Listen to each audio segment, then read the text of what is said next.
ఈరోజు దారిలో వస్తుండగా బాపట్లకు సంబంధించి ఒక అన్నతో మాట్లాడడం జరిగింది. ఏమన్నా ఎలా ఉంది బాపట్ల పరిస్థితి ఎలా ఉంది అని అడిగాం. దాంతో అన్నాడు, అమ్మా మీ నానున్నప్పుడు కేవలం బాపట్ల నియోజకవర్గానికి 1400 కోట్లు శాంక్షన్ అయింది తల్లి. ఆ రోజుల్లో ఎన్నో అభివృద్ధి పనులు జరిగాయి. ఆ తర్వాత వచ్చిన తెలుగుదేశం గాని ఇప్పుడున్న వైసీపీ వల్ల గాని ఏ పనులు జరగలేదు, బాపట్ల అభివృద్ధి చెందిందే లేదు అన్నాడు. ఆ రోజు రాజశేఖర రెడ్డి గారు గ్రామాలకు ఏదైతే వేశారో అవే రోడ్లే ఉన్నాయి, అవే నీటి సౌకర్యాలే ఉన్నాయి. ఇంకా ఇప్పుడు పరిస్థితి హీనమైంది తప్ప మెరుగైంది లేదమ్మా అన్నాడు. కొన్ని చోట్ల కనీసం తాగడానికి కూడా నీళ్లు లేవు. రాజశేఖర రెడ్డి గారు ఉన్నప్పుడు ఇక్కడ డెల్టా మోడర్నైజేషన్ పనులు రాజశేఖర రెడ్డి గారు మొదలు పెట్టాడు. ఆ పనులన్నీ పూర్తయిపోయింటే మాకు 2 పంటలకు నీళ్లు వచ్చేవి తల్లి. ఇప్పుడు ఆ పరిస్థితి లేదు అన్నాడు. మరి ఇప్పుడున్న ప్రభుత్వం ఏం చేస్తుందన్నా, కట్టలేదా అంటే లేదమ్మా, ఎవరూ పట్టించుకోలేదు. చంద్రబాబు పట్టించుకోలేదు, అటు జగనన్న గారు పట్టించుకోలేదు, ఎవరూ పట్టించుకోలేదు. ఇక్కడ కొన్ని చోట్లయితే కనీసం తాగడానికి కూడా నీళ్లు లేవు తల్లి అని అన్నాడు. ఎందుకన్నా అని అడిగాను. ఎందుకంటే ఏం చెప్పమంటావు తల్లి, ఇక్కడున్న అధికార పక్షం నాయకులు, ఎమ్మెల్యే, ఎంపీ వీళ్ళంతా బిజీగా శాండ్ మాఫియా, ఇసుక మాఫియా చేస్తున్నారు అని చెప్పాడు. నిజమేనా? నిజమేనా? మీరే చెప్పాలి. మీ నియోజకవర్గం కదా, మీ గురించి పట్టించుకుంటున్నారా లేకపోతే వాళ్ళు బిజీగా ఇసుక మాఫియా చేసుకుంటున్నారా? కనీసము కెనాల్స్ మోడర్నైజేషన్ కాదమ్మా, కట్టలు కట్టడం కాదు కదా, ఉన్న కట్టలు కూడా కూలగొట్టి ఆ ఇసుకను కూడా అమ్ముకుంటున్నారు అని చెప్పాడు. నిజమేనా? ఇది ఎక్కడ పరిస్థితి అన్నా అని అడిగాను. మరి రాజశేఖర రెడ్డి గారి ఆశయాల కోసం నిలబడ్డారు కదన్నా, వీళ్ళంతా రాజశేఖర రెడ్డి గారి ఫోటో పెట్టుకుని ప్రచారం చేశారు కదన్నా, మరి ఎందుకు చేయడం లేదు అని అడిగాను. ఎక్కడ రాజశేఖర రెడ్డి అమ్మా? ఇక్కడి నాయకులే రాజశేఖర రెడ్డి గారి విగ్రహం ఎక్కడ సీల్ మార్కెట్ లో పెడతామంటే రాజశేఖర రెడ్డి గారి విగ్రహం పెట్టడానికి స్వయంగా వైసీపీ నాయకులే అడ్డుకుంటున్నారు అని చెప్పారు. మరి ఇదేనా రాజశేఖర రెడ్డి గారి ఆశయాలను నిలబెట్టడం అంటే? ఎలా ఉన్నది రాజశేఖర రెడ్డి గారి సంక్షేమ పాలన? రాజశేఖర రెడ్డి గారి సంక్షేమ పాలనలో రైతే రాజు. రాజశేఖర రెడ్డి గారి సంక్షేమ పాలనలో వ్యవసాయం పండుగ. ఆ రోజు రాజశేఖర రెడ్డి గారు ముఖ్యమంత్రిగా ఉంటే రైతులకు రుణమాఫీ చేశాడు. రైతులకు ఏ కష్టం వచ్చినా ఆదుకున్నాడు. రైతులకు అయ్యే పెట్టుబడి ధర తగ్గించాడు. వచ్చే రాబడిని రెట్టింపు చేశాడు. రాజశేఖర రెడ్డి గారు ఉన్నప్పుడు ఇన్పుట్ సబ్సిడీ ఉండే, విత్తనాల మీద సబ్సిడీ ఉండే, డ్రిప్పుల మీద సబ్సిడీ ఉండే. పంట నష్టపోతే అద్భుతంగా పంట నష్టపరిహారం ఉండింది. ఇప్పుడుందా పరిస్థితి? ఇప్పుడు కనీసం పంట నష్టపోతే, పంట పండిస్తేనేమో గిట్టుబాటు ధర రాదు, పంట నష్టపోతేనేమో కనీసం బీమా కూడా రాదు, కనీసం పంట నష్టపరిహారం కూడా ఇయ్యని ప్రభుత్వం జగనన్న గారి ప్రభుత్వం. మరి ఏమనాలి? ఇదేనా రాజశేఖర రెడ్డి గారి ఆశయాలను నిలబెట్టడం అంటే? రాజశేఖర రెడ్డి గారి పరిపాలన, సంక్షేమ పరిపాలన ఎక్కడ? జగనన్న గారి పాలన ఎక్కడ? రాజశేఖర రెడ్డి గారి సంక్షేమ పాలనలో విద్యార్థులకు రాజశేఖర రెడ్డి గారు వాళ్ళు చదువుకోవాలని డబ్బు లేని కారణంగా ఏ బిడ్డ చదువు ఆగిపోకూడదని రాజశేఖర రెడ్డి గారు ఒక మాట అనేవాడు. ఏమనేవాడు? మీరు ఏది కావాలంటే అది చదువుకోండి, మీరు డాక్టర్ అవుతారా, మీరు ఇంజనీర్ అవుతారా, మీరు ఎంబీఏ చేస్తారా, మీరు ఎంసీఏ చేస్తారా, మీరు ఏది కావాలంటే అది చదువుకోండి, ప్రభుత్వమే ఉచితంగా చదివిస్తుంది అన్నాడు రాజశేఖర రెడ్డి గారు. అది ఫీజు రీయింబర్స్మెంట్. రాజశేఖర రెడ్డి గారు ఉన్నప్పుడు ఎంతమంది పేద బిడ్డలు డాక్టర్లు, ఇంజనీర్లు, ఎంబీఏలు, ఎంసీఏలు లక్షణంగా చదువుకున్నారు. ఈ రోజు లక్షణంగా ఉద్యోగాలు చేసుకుంటున్నారు. ఇప్పుడు ఫీజు రీయింబర్స్మెంట్ లేదు. కూలీ నాలీ చేసుకుని కన్న తల్లిదండ్రులే వాళ్ళ డబ్బులు కూడబెట్టుకుని అప్పులు చేసి ఆ బిడ్డలను చదివిస్తే కనీసం ఉద్యోగాలు వస్తున్నాయా అంటే ఉద్యోగాలు కూడా లేవు. ఈరోజు మన రాష్ట్రంలో 19 లక్షల మంది విద్యార్థులు చదువుకున్నారు కానీ ఉద్యోగాలు లేక నిరుద్యోగంతో బాధపడుతున్నారు. చిన్న చిన్న ఉద్యోగాలు ఆఖరికి 10,000, 12,000 ఉద్యోగాలు చేసుకుంటున్నారు అంటే మరి ఆ పాపం ప్రభుత్వానిది కాదా? ఎన్ని ఉద్యోగాలు వేశారు? ఎంతమందికి భర్తీ చేశారు? ప్రతి సంవత్సరము జాబ్ క్యాలెండర్ అన్నాడు జగనన్న గారు. జనవరి 1న జాబ్ క్యాలెండర్ విడుదల చేస్తానన్నాడు. ఎన్ని జనవరి 1 అయిపోయింది, ఎన్ని జాబ్ క్యాలెండర్లు విడుదల చేశారు? కనీసం 5 సంవత్సరాలలో ఒక్క జాబ్ క్యాలెండర్ అయినా, జనవరి 1న ఒక్క జాబ్ క్యాలెండర్ అయినా విడుదల చేశారా? కనీసం ఈ 5 ఏళ్లలో ఒక్కటి గ్రూప్ 1 ఉద్యోగం అయినా వచ్చిందా? అంటే మన ఆంధ్ర రాష్ట్ర బిడ్డలు కనీసం గ్రూప్ 1 ఉద్యోగాలు చేయడానికి కూడా అర్హులు కారా? మరి ఇదేనా రాజశేఖర రెడ్డి గారి ఆశయాలను నిలబెట్టడం అంటే? ఎక్కడ రాజశేఖర రెడ్డి గారి సంక్షేమ పాలన, ఎక్కడ జగనన్న గారి పాలన? ఎక్కడ? భూమికి ఆకాశానికి ఉన్నంత తేడా లేదా? ఏమన్నాడు జగనన్న గారు? పూర్తి మద్యపాన నిషేధం చేస్తానన్నాడు జగనన్న గారు. 5 ఏళ్లలో పూర్తి మద్యపాన నిషేధం చేస్తానన్నాడు. అసలు మద్యం అన్నది ఎక్కడా లేకుండా చేస్తాను, ఆ తర్వాతే వచ్చి మీట్లో ఓట్లు అడుగుతాను అన్నాడు జగనన్న గారు. నాకు మేనిఫెస్టో అంటే బైబిల్, ఖురాను, భగవద్గీతతో సమానం అన్నాడు. ఆ మేనిఫెస్టోలో నేను పెట్టాను మద్యపాన నిషేధం చేస్తాను అన్న జగనన్న గారు. మరి ఇప్పుడు ఏమైంది? అన్నా ఎలా ఉంది ఇప్పుడు పరిస్థితి అని మొన్న 4 రోజుల కింద నేను ఒక అన్నని అడిగితే, ఏమి మద్యపాన నిషేధం అమ్మా, ఇప్పుడు సర్కారే మద్యం అమ్ముతుంది, అది కూడా సర్కారు ఏది అమ్ముతే అదే కొనాలి అన్నాడు. అదేంటన్నా అంటే, ఇప్పుడు కొనాల్సింది వేరే బ్రాండ్లు ఏం దొరకవమ్మా, ఏదో బూమ్ అంట, స్పెషల్ స్టేటస్ అట, ఇవే దొరుకుతాయి తల్లి అన్నాడు. ఈరోజు ప్రత్యేక హోదా తేవడం కథ ఏమో గాని స్పెషల్ స్టేటస్ అని మందుబాటలైతే వచ్చింది, జగనన్న గారి పుణ్యం. మరి ఇదేనా మాట నిలబెట్టుకోవడం అంటే? ఇప్పుడు కనీసం ఆన్లైన్ సేల్స్ లేవు, ఒక కార్డుతో పేమెంట్ లేదు, మద్యం షాపులో పూర్తి క్యాష్ పేమెంట్లే అంటున్నారు. ఎందుకు అని అడుగుతున్నాం.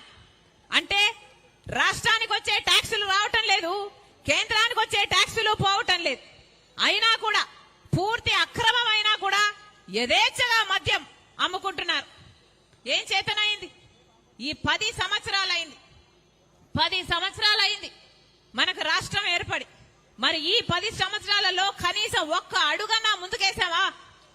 ఒక్క అడుగన్నా అభివృద్ధి చెందిందా? అదే మనకు స్పెషల్ స్టేటస్ వచ్చుంటే, ప్రత్యేక హోదా వచ్చుంటే మన రాష్ట్రం ఎక్కడో ఉండేది. పెద్ద పరిశ్రమలు వచ్చేవి, రాజధాని పూర్తయిపోయేది, పోలవరం ప్రాజెక్టు పూర్తయిపోయేది, మాట మీద నిలబడే ప్రభుత్వం ఉన్నా, కేంద్రంలో ఉన్నా పూర్తయిపోయేది. కనీసం రాష్ట్రంలో కనీస నిజాయితీతో ఒక మంచి ఉద్యమం చేస్తున్నా ఇవన్నీ సాధ్యమయ్యేది.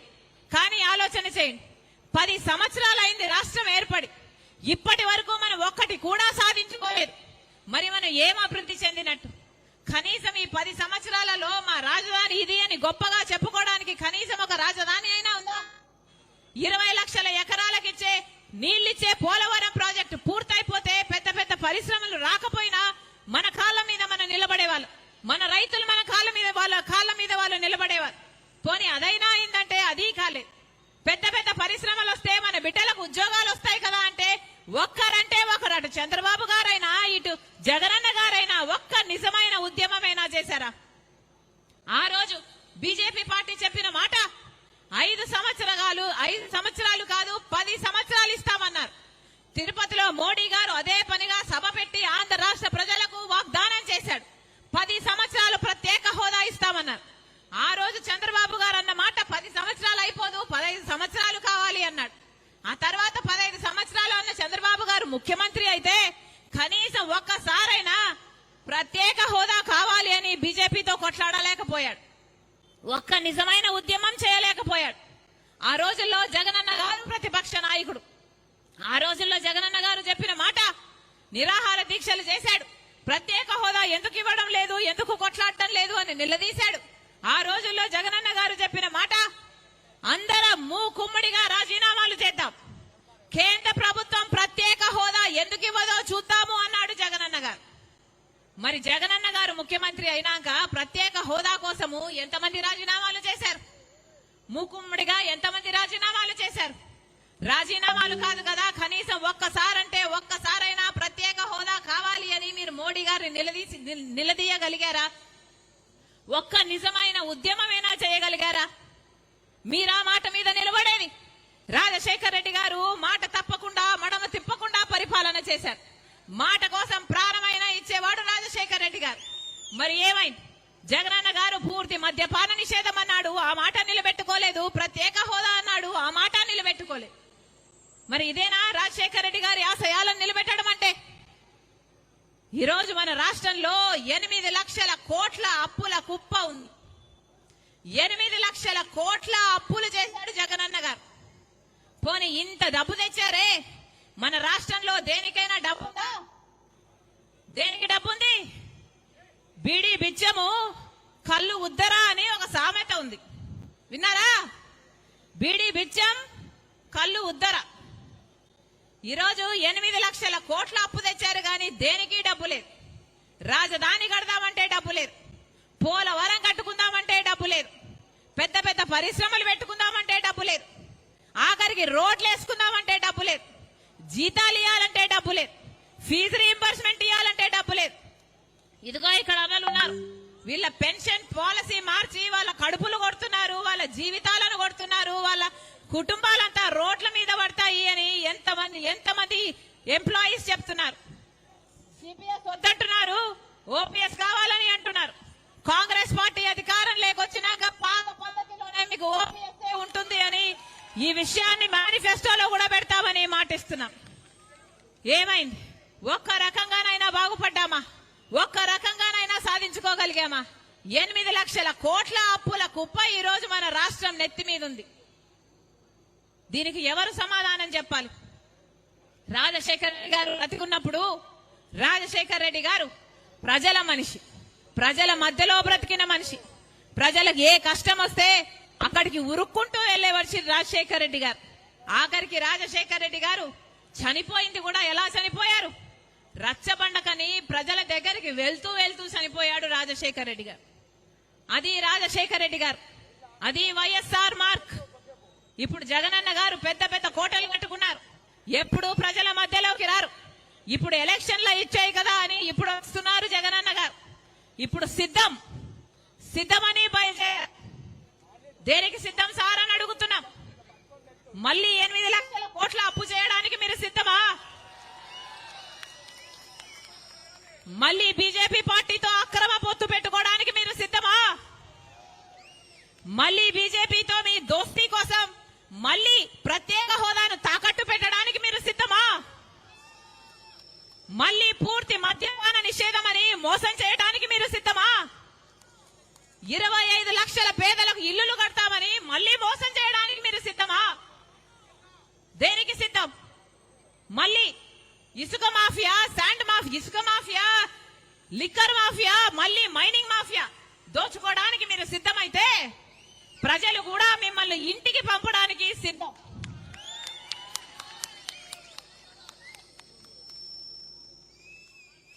మళ్ళీ చెప్తున్నాం గత 10 సంవత్సరాలుగా బీజేపీ పార్టీ మన రాష్ట్రానికి ఒక్కటంటే ఒక్క వాగ్దానం కూడా నిలబెట్టుకోలేదు. ప్రత్యేక హోదా అన్నది మన రాష్ట్రానికి సంజీవిని లాంటిది. 10 సంవత్సరాలైంది, కనీసం ఇప్పుడు మాట కూడా మాట్లాడడం లేదు. మొన్నటి వరకు జగనన్న గారు మాకు మెజారిటీ, వాళ్ళకు మెజారిటీ తక్కువ వస్తే మేము డిమాండ్ చేసేవాళ్ళము అన్నారు. ఇప్పుడేమో వాళ్ళకి ఇప్పుడు 350 సీట్లు వస్తాయి, ఇప్పుడు డిమాండ్ చేసే పరిస్థితి కూడా ఉండదు అంటున్నారు. అంటే అలా అసలు ఎలక్షన్లు కాకముందే బీజేపీ గెలిచేసినట్టు, చేతులు ఎత్తేసినట్టు, అసలు ఇంకా ప్రత్యేక హోదా ఎప్పుడూ రానట్టు మాట్లాడుతున్నారంటే ఇక వీళ్ళ నాయకులు, వీళ్ళ తెచ్చేది ప్రత్యేక హోదా? వీళ్ళ వల్ల అవుతుందా తేవడం ప్రత్యేక హోదా? అంతకుముందు 5 సంవత్సరాలు చంద్రబాబు ముఖ్యమంత్రిగా ఉన్నారు, చేతనైందా చంద్రబాబు గారికి ప్రత్యేక హోదా తేవడం? ఇప్పుడు జగనన్న గారు 5 సంవత్సరాలుగా ముఖ్యమంత్రిగా ఉన్నారు. ఏం పీక్కున్నారు? ఏం చేశారు? ఏం గాడిదలు కాశారు? ప్రజలకు ఏం సమాధానం చెప్తారు? ప్రజలు నమ్మి కదా మీకు ఓట్లేసింది. 5 సంవత్సరాలు అధికారంలో ఉండి ఒక్కసారైనా ప్రత్యేక హోదా గురించి మాట్లాడారా? మాకు పోలవరం ఎందుకు కట్టడం లేదు అని మాట్లాడారా? మాకు కనీసం రాజధాని లేదే, మా పరువు ఏం గాను అని ఒక్కసారైనా కేంద్రం నిలదీశారా? ఎన్ని వాగ్దానాలు ఉన్నాయి, ఒక్కటంటే ఒక్క వాగ్దానాని కోసం పోరాటం చేయలేదు. అందుకే అందుకే రాజశేఖర రెడ్డి బిడ్డ మళ్ళీ రాజశేఖర రెడ్డి గారు ప్రేమించిన ఆంధ్ర రాష్ట్రంలో అడుగు పెట్టింది. నా గుండెలో నిజాయితీ ఉంది, నా గుండెలో నిజాయితీ ఉంది. నా పుట్టింటికి మేలు చెయ్యాలి అన్న తపన నాలో ఉంది. అందుకే ఆంధ్ర రాష్ట్రాలలో అడుగుపెట్టింది రాజశేఖర రెడ్డి బిడ్డ. పోలవరం ప్రాజెక్టు వచ్చేంత వరకు కొట్లాడతాం, స్పెషల్ స్టేటస్ వచ్చేంత వరకు కొట్లాడతాం, రాజధాని సాకారం అయ్యేంత వరకు కొట్లాడతాం, ఆంధ్ర రాష్ట్ర ప్రజలకి అయిన హక్కు అయిన ప్రతి వాగ్దానము నిలబెట్టుకునేంత వరకు రాజశేఖర రెడ్డి బిడ్డ ఇక్కడ నుంచి కదిలేది కాదు. మళ్ళీ చెప్తున్నాం ఆంధ్ర రాష్ట్ర ప్రజలకు, మళ్ళీ హెచ్చరిస్తున్నాం ఆంధ్ర రాష్ట్ర ప్రజలను.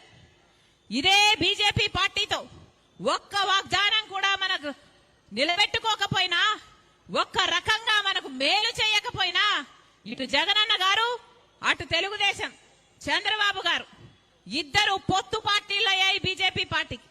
ఈ రెండు పార్టీలు తొత్తు పార్టీలు అయ్యాయి బీజేపీ పార్టీకి. అందుకే చెప్తున్నాం బీజేపీ పార్టీకి వేరే ఓటు అవసరం లేదు. వైసీపీకి వేసిన ప్రతి ఓటు బీజేపీకే పడుతుంది, తెలుగుదేశం పార్టీకి వేసిన ప్రతి ఓటు బీజేపీ ఖాతాలోనే పడుతుంది, జనసేనకు వేసిన ప్రతి ఓటు బీజేపీ ఖాతాలోనే పడుతుంది. వీళ్ళందరూ ఒకటే, మన కంటికి కనిపించవు కానీ వీళ్ళందరూ అక్రమ పొత్తులు పెట్టుకున్న వాళ్ళే. మళ్ళీ బీజేపీ పార్టీ అధికారంలోకి వస్తే మళ్ళీ మనకు ప్రత్యేక హోదా గురించి మాట్లాడరు, మళ్ళీ పోలవరం గురించి మాట్లాడరు, మళ్ళీ మన రాజధాని గురించి మాట్లాడరు, మన హక్కుల గురించి ఎవరూ మాట్లాడు. అందుకే చెప్తున్నాం ఇటు జగన్ రెడ్డి గెలిచినా అటు చంద్రబాబు గెలిచినా ఎవరు గెలిచినా మన రాష్ట్రానికి ప్రత్యేక హోదా వీళ్ళు తేనియరు. బీజేపీ అంటే మన రాష్ట్రంలో బీజేపీ అంటే మరి ఎక్కడో లేదు, మరి ఎవరో కాదు. బీజేపీ అంటే బాబు, జగన్, పవన్. బి అంటే బాబు, జే అంటే జగన్, పి అంటే పవన్. దేశం మొత్తంలో బీజేపీ అంటే వేరే అర్థం ఉంది కానీ మన రాష్ట్రంలో మాత్రం బి అంటే బాబు, జే అంటే జగన్, పి అంటే పవన్. ఇదే బీజేపీ. లేకపోతే ఒక్క సీట్ అన్నా గెలిచిందా బీజేపీ పార్టీ?